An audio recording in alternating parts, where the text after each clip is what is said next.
Robert, welcome back to your latest Manchester United news. We have an update on Marcus Rashford's future and his exit being close. We have an update on BALDE to Manchester United. There's some talks about the managerial situation, sponsorships, Diamande, Maguire update.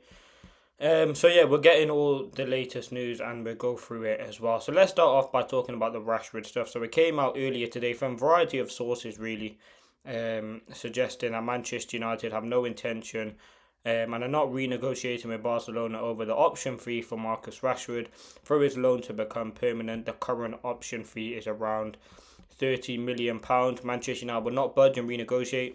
Manchester United do not recognise the rumours that Michael Carrick wants Rashford back at the club once his loan ends. Rashford has never said he'd like a return and is enjoying life at Barcelona. So, listen, I think the main thing on Rashford, Carrick would like to bring Rashford back. However, the player would rather stay at Barcelona, who wants to pay less than £30 million. What I would say on Rashford is, I think the price on him is a bit ridiculous. £26 million for a player of his quality is a bit ridiculous in my opinion. I think he easily is a 50, 60 million player. I mean, you look at sort of the market and the conditions that he's in, it's not in a great condition. I mean, you look at some of the players in recent years that have gone. Madueke went for 60 million. Rashford's a better player than Madueke. Elanga went for 55 million. Rashford a better player than him. And I think there's a few others as well. So you have to look at the market in that, and I think Rashford easily is a player that is worth more than that. And United they want to keep that, and they demand the £30 million, which ultimately they know they're going to get. I think it's Barcelona being stingy and not being wanting to pay that fee for Marcus Rashford. They're adamant that this is not the case, and Barca must play the agreed figure in full. So £26 million if they want Rashford. If not, I think United will probably look at getting him at a different club. But I think they will get rid of him, and that would help save obviously a lot of money for sort of wages and stuff like this. But that is it, what's been reported on Rashford. United are not renegotiating. His exit is close. I think he will be leaving Manchester United this summer window. It's sad. I think Rashford is a decent player, but I just don't think he's sort of a player who future is not at Manchester United anymore. And that's just the way it is. I think you just wish Rashford the best. He's a legend of the football club. He's someone who gets the football club. And I think going to Barca has done a lot for his career, and hopefully he gets back into that England squad. And yeah, as I said, he's a decent player because it is an interesting one. As I said, he's, as I always say, unique profile. Not many players have the profile that Rashford has. Over 100 goals for Manchester United. I think 400 appearances. A top level player, very good trophy cabinet, and for Barca to get him for 30 million euros, it's quite a good deal, to be fair. And again, with their whole financial situation, I don't think they want to do it. Now, the next thing, goalkeeper situation. India could leave in pursuit of regular football. Onana is likely to be sold. Tom Heaton will turn 40 in April and could well retire from the professional game. And it means United might need someone who can seriously challenge Lamond. Now, goalkeeper situation, I don't really want to talk about it too much. I think the goalkeeper situation is very interesting. I think the goalkeeper situation is definitely not a priority. Again, what I would do in this case, again, Onana's got to go, Bayindi's got to go. Heaton, I'd keep him around the club. I think he's someone who has a lot of good experience. And he's a professional, and he's someone who, again, it's just easy to have him at the club. Like, he's not going to cause a fuss. He'll be on reduced wages, and I think he is a decent player. Now, if you look at the other keepers that could potentially come in, I think obviously you have Vitek, he's someone that's on loan. You have players like Kovar, just someone to be a decent second understudy. I want Le Mans to be United's number one going forward. He deserves it. He's a quality keeper, can keep clean sheets, very good save percentage.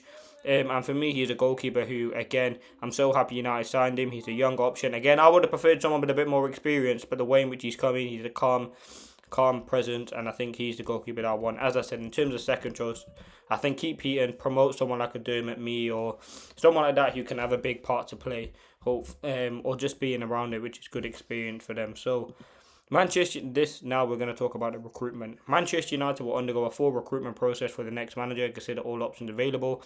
It's understood United want to take the time to get their next appointment right, with still expecting the process to be methodical and time consuming, rather than making a knee-jerk reaction. Carrick is obviously likely to be in the process, given his standing at the club and also a start to his short-term reign over the last 5 games, but others will also come into the picture was United assessed the options of the 26-27 campaign. United did not spend in January, but they were talking to Inter players and representatives. They assessed the market. Intermediaries who had a keen interest in the direction of the club were given the impression that that would be a full process over deciding who the next head coach will be. It would be an important summer for Manchester United in the summer transfer market as Casemiro is leaving and they would need to rebuild the midfield. There's also in the market for centre-backs as at the moment Harry Maguire, whose contract runs in the summer, has not been agreed and contingencies are being looked at. The key people in the managerial hunt for United are Barada and Wilcox. Christopher Vale has a strong choice behind the scenes ahead of recruitment, all reporting to Sir Jim Radcliffe, who makes the final decisions. So, listen, I mean, on the managerial situation, again, it's something that we can all talk about, and right now, anyone really being linked is just speculation. I think we'll see what Carrick does come the end of the season, whether that's positive or negative. So far, it's been good. He's not been undefeated.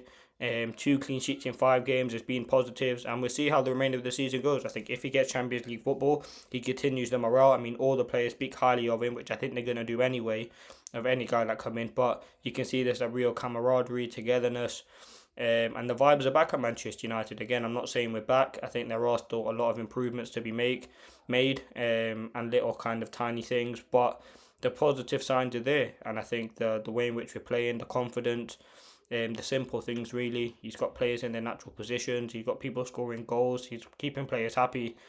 I think it will be difficult going into next season though with the demand. I mean, we've seen it, that quick turnaround that United had. It was Spurs to West Ham, and it was a drop off. And Carrick did mention the fact that United just didn't have enough time to prepare. So that would be something that he has to sort of develop and adapt to. But I think Carrick's done a good job in terms of other options. My dream is Luis Enrique. I think he is the best manager in world football right now.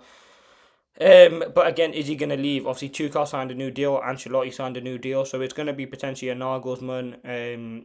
Who else has been linked? Nagelsmann, Iraola, Pochettino, these sorts of managers. I think, again, as I always say, positives and negatives of bringing in Carrick. Positives, he gets the club. He would have been in that role. He gets the players. The players are happy with him. He's a decent manager. Next step in his career. Yes, man, for the Glazers. Negatives, obviously, would be the fact that he is relatively inexperienced in terms of this would be his first big major job. Would he be able to handle the pressure? Again, if Carrick does badly when becoming permanent manager, a lot of people are going to be calling him to get sacked. I think that's just the way it works. So there are positives and negatives. Again, we know the talk's gonna come down to ultimately Vavell, and I think his first choice will probably be Nagelsmann. He has a good relationship with him. I believe they definitely work together at some of the clubs, whether that is Leipzig or Salzburg, but they definitely have worked together. So whether that has a big part to play in it, probably, but we'll have to wait and see. So that's that on the managerial situation.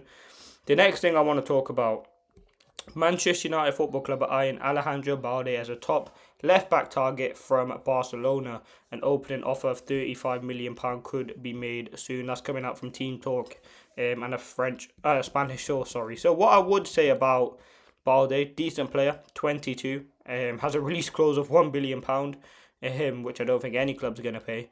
I think he's a decent player. He's someone who is a modern left back, can operate as a left wing back. I think United will definitely be looking at left backs this season. Obviously, Dorgu's going to be promoted further forward, and I think that is the best position for him, whether that's off the right or off the left. I think that's where you see the best of Dorgu. He is not a left back, and I think we kind of learned that. I think Shaw ultimately going into next season, do you want him to be your first choice left back? Probably not. He's a decent player, but in 2027 2026, would you want Luke Shaw to be your starting left back? Probably not. I think you can definitely get improvements there. Is Balde the one? Probably not. In terms of, which left backs are out there? You have the top level ones, Nuno Mendes.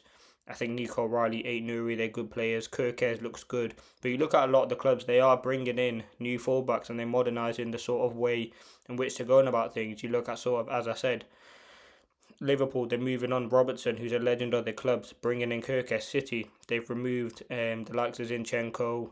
Who was the other left back? I can't remember who it was. Like Cancelo, these sorts of players. They brought in Aït-Nouri, they've got Nico O'Reilly there. Look at Arsenal, Calafiori, Lewis Kelly. We need modern day fullbacks, and I think Shaw, where he is a great servant to the club, long term I don't want him there. I think Balde, on him, he does have some decent qualities. As I said, Barca, it'd be difficult to get him out of there. Could you do a potential swap deal? I know he has a few years left on his deal. I think it's 2028. So he's definitely one to look at. We know United have been linked to a left back or left sided player anyway. So we're dependent to see what happens there. So yeah, let me know your thoughts on that. The next thing, Manchester United are in the market for centre backs, as at the moment Harry Maguire, whose contract runs out in the summer, has not agreed a new deal, and contingencies are being looked at. I mean, the Maguire one's interesting because there's been so many contradictory reports. There's been reports saying that a contract is close. There's been reports saying that no deal is yet to be agreed. There's deals saying that United don't plan, and there's reports saying that they're going to give him a reduction in wages. Like, I don't know what's going on with the stories at the moment. What I can say about Maguire is I think he's a decent player, and I think having him around at the football club is a positive rather than a negative to United. I think he's someone who gets the club. He's been through ups and downs. He's a leader. He's someone who works closely with the younger players. He can fill in games, and right now under Carrick, he's been very good, and he's had a big part to play in a lot of the games, making crucial blocks, interceptions. So I think giving Maguire a new deal is to the benefit of United. But let me know what you think, and that has been your latest update. Thanks for watching.